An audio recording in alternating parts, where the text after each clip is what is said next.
Hello, my name is Bill Haley, and this is for Haley 2024, The Movement's Government Reform Ideas. This video is going to be on the call for competitive governance. So what is competitive governance? First, let's go over a few slogans first, give you a little bit of the bumper sticker version of it, then I'll get down into it.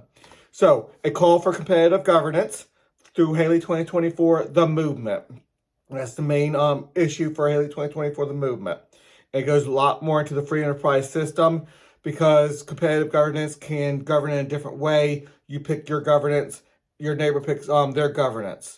So it radically changes the foundational structure of government to competitiveness. So my neighbor picks their government, I pick mine, lady down the street picks their government. It'll be about 12 governments per locality, per state, and per for the federal government. You pick yours, and they govern you. Taxes, benefits, services, whatever the government does, whether it's the police, whether it's education, whether it's identity and the like. There's a lot to get into on that. So we'll get into all that. So to live in harmony, we must be divided because we're all different. We all want to be governed differently.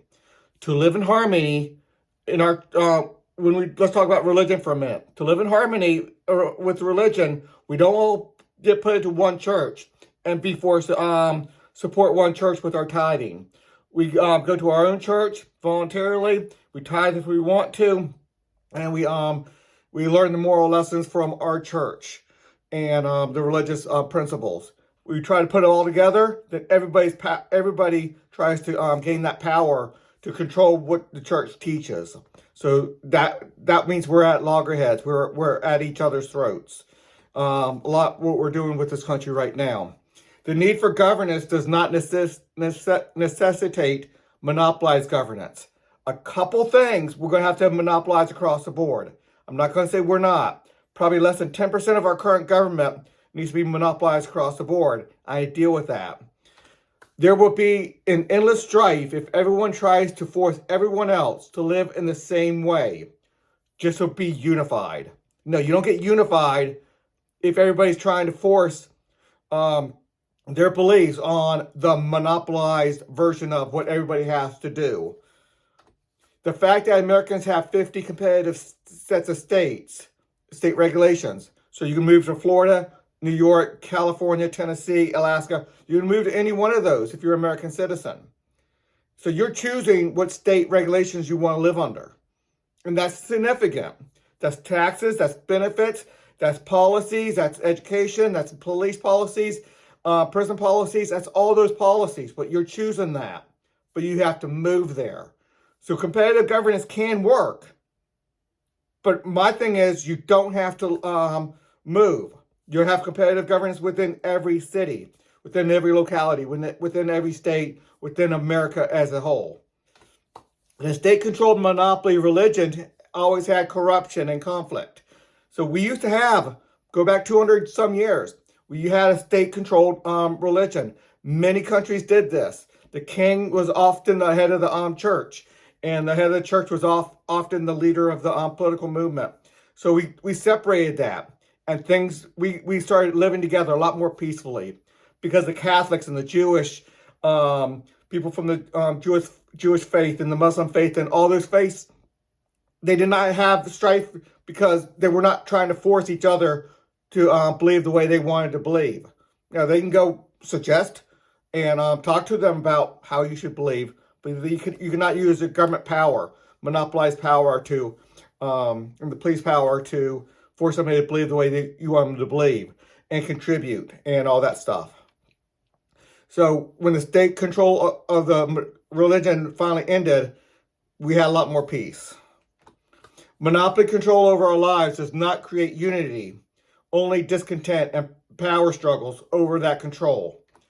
The fact that we need to help the poor does not justify the state taking control and making a monopoly government one way, without subjective determination at the individual level. They don't take care of the poor well. So the fact that we need to take care of the poor in society does not justify the government doing it. So I have a way of doing that. The reality that we need police does not warrant the monopolized state taking complete control. That breeds some corruption it can. Not all of it, but some of it can. When you don't have a competitive nature of it, and people will be able to choose which one they want to go with, and having oversight boards and the like, there's a lot involved in how I separate the police. But private police with monopolized elected societal oversight is a better option. Now, monopolized means across the board. Elected societal oversight. People are elected across the board as a societal oversight, not running the police, but oversight to say, you abused, we're going to take that power away from you. So it's oversight, not a running of. So it's a significant difference. And we'll get into that on other videos. Look at myhaley2024.org. The reality that we need courts does not warrant the monopolized state taking comprehensive control. That's a big issue. I know people are going to say, oh, of course, the government has to be in charge of the courts. Well, we're talking about competitive governance, so it's still governance.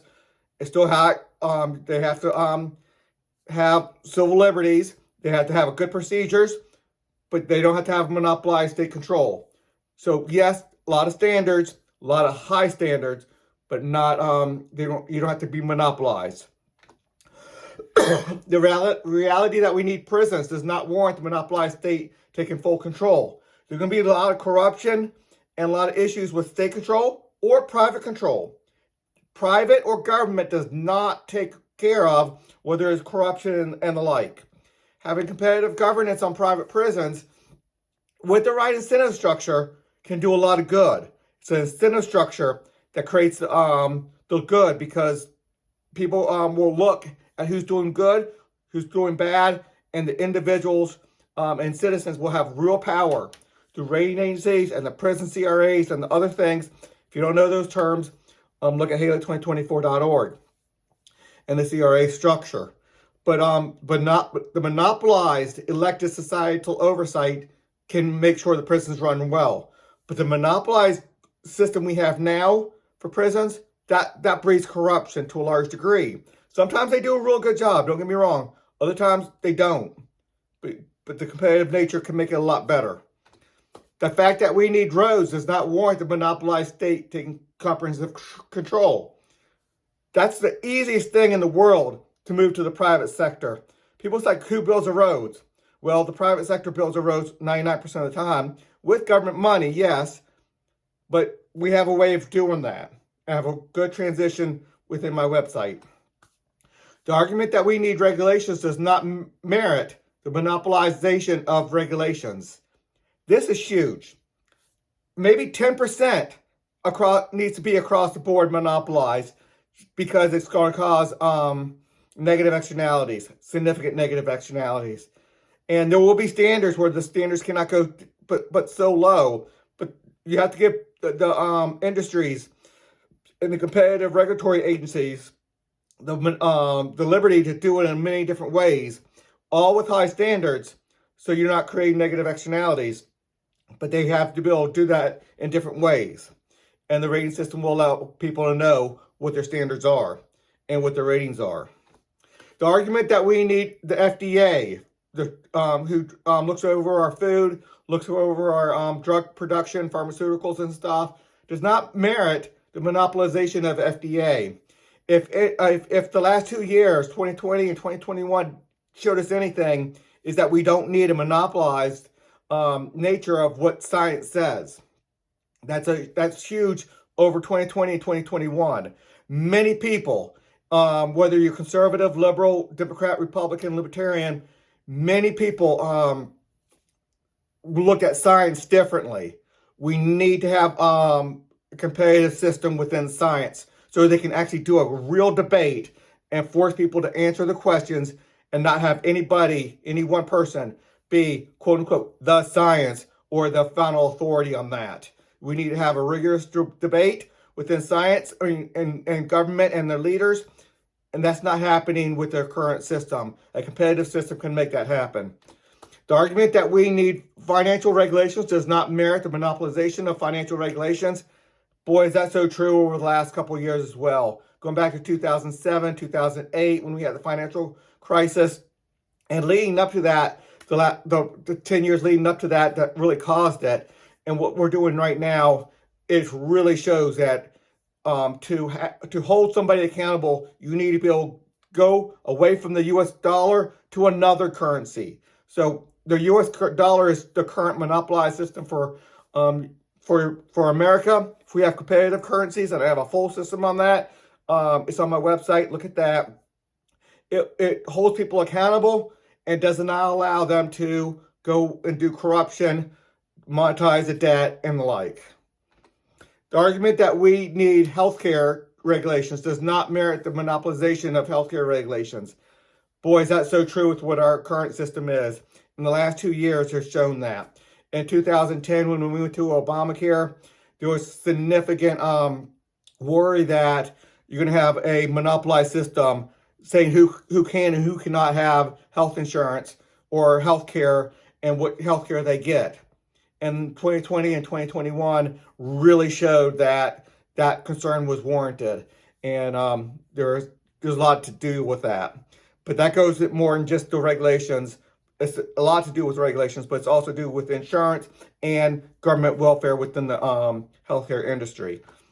The argument that we need labor laws does not merit the monopolization of labor law. That's super important. Give people the ability to know what labor law is, what their ratings are, and we can make sure everybody is able to do a contract. Because right now our liberty to do a contract with others dealing with labor is not there. It is greatly curtailed, and that's why so many people are unemployed, because they are forbidden from working within their skills level right now. There's a lot to go into on that, but that's another issue. The argument that we need insurance regulations does not merit the monopolization of insurance regulations. A lot of people don't look at this, but it's super, super important. There's a lot to deal with. Life insurance, that's pretty simple. Car insurance has a lot of issues. Health insurance is the biggest one on this, where it really starts dictating how doctors and hospitals take care of their patients. Their insurance company is starting to control that. And who's controlling the insurance companies? Government bureaucrats, Medicaid, Medicare services, and the like. The argument that we need money does not merit the monopolization of money. I went to financial earlier, same thing. We need to monopolize money, and I have a system for that. The argument that some people might not be financially able to educate their children does not warrant the government's complete monopolization and takeover of education. They got about 85% of the children, probably a little bit less now over 2020 and 2021, when homeschool and private schools have increased because of the shutdowns, the mask mandates, the vaccine mandates, and all those arguments there. So we should never have a system where government says we're taking everybody's money, then only spend it on you if you obey what we tell you to do. And we teach your children the morals we want to teach your children, and the like. A lot of controversial issues. I just did a video on that about selected school boards. Incredibly important. The monopolized government teaching children morals too often leads to the forced teaching of immorality. Boy, is that true so many ways in the education system right now. The contention that some people will not plan for their retirement does not justify and necessitate forcing everyone into a state monopolized retirement and medical system. So Social Security and Medicare is not necessary. We can mandate that everybody save up for their own retirement instead of having a major government program for that, where everybody's forced into it. Now, there's a lot to get into on that subject. I have it on my page. I get into a lot of those issues. If you can accomplish a government function in the free enterprise market, the state should exempt you from that percentage of taxes and regulations with obvious safeguards. Now, that's just a simple way. I have a much better way of doing it through my CRA structure, Competitive Regulatory Agency structure. But this is a simple matter. Let's say the Better Business Bureau regulates a certain aspect of regulations. It's over top of government. So let's just say that if you belong to the Better Business Bureau and you're properly regulated under them, have to be a little bit better standards or oversight and everything. But if you're part of the BBB, then you automatically are not under government regulations in that area anymore. Then other trade associations or regulatory bodies, a realtor or something else, if you're under those and it's legit, then you're exempt from the government one. So that's just one simple way of transitioning over to my system. A competitive government must ensure that its members are not causing harm to others and fulfilling its purpose. So they have to fulfill the purpose. So a competitive government must do education or roads or police or whatever the case may be, environmental control. So they have to fulfill their purpose and make sure their people are not causing harm, making sure their people are not polluting the rivers and the air and the like, up to the standards that we set. Haley 2024 calls for 30 sectors of competitive governance. So environmental is separated from police, that's separated from education, that's separated from the military, that's separated from insurance, that's separated from money, that's separated from all the different ones, identity and education. I think I said that already. Land and water, I have all of them separated. I'll show it to you in a minute. Haley 2024 calls for competitive governance, mandated cooperation, and competitive governments among competitive governance. So they have to cooperate. So if you're a competitive governance, you have to cooperate to make things work a little bit easier. That allows more control to go to the competitive governance. Because if we just allow them to do it on their own without that cooperation, it's going to be hard for people to give that power to that competitive governance. It's going to be requiring a little bit of cooperation, especially with things like the police and the like. They have to do that cooperation. That's a mandate. Okay, on small and limited occasions, monopolize control with a 70% vote. So on a very small occasion, there's going to need to be turn over that power to the chief of police or the top sheriff or the top environmental control guy who there's an environmental disaster happening and they need to take some control. Not often will it happen, and it needs a 70% vote to make that happen, just so everybody can be working on that same page. There's other ways to do it with higher levels of cooperation, but you get the idea that we can go there on occasion. So competitive governance does not exclude the monopolized version of it coming in when it's super necessary, but I very much limit it. To live in harmony, we must all be divided. So that's what competitive governance is. I want to be governed more in a conservative way. My neighbor wants to be governed more in a liberal way. It's clear by yard signs who wants to be governed in which ways. And to be honest with you, probably half the people who put a yard sign out for a Democrat or yard sign out for a Republican, once it gets down to competitive governance, they might go the other way because they just don't understand, because they're not living down the timeline of competitive governance. They're not living down a timeline of strictly conservative governing versus liberal governing versus libertarian governing versus socialist governing versus Green Party or whatever. We can all look at that. But if you get the chance to switch and be governed the way you want, then we're living in harmony. My neighbor and I, we're not at loggerheads against each other. We're not sitting there bickering at each other. At the polls, we're not sitting there, oh, you're trying to force me to do this, and they say, you're trying to force me to do that. No, you live the way you want to live. I live the way I want to live. And as long as we're not causing negative externalities, significant negative externalities, we're good. And we start living in harmony together. Okay, so this is part of the 30. There's 15 of them. 5 in the charity system, because we get rid of welfare altogether. 5 in the foreign protection system. Look at those videos. Everything's on my page, haley2024.org. 5 in the violent crime mitigation system. Healthcare, financial, insurance, food, education, manufacturing. All these have separate sectors. So competitive governance within each one of these. Human resources and sales, identity, environment, work safety, transportation, media and communication, land and water. All government regulations will fall under one of these 30. So you can have a competitive governance per sector, and that's highly important to know. So you can really specialize.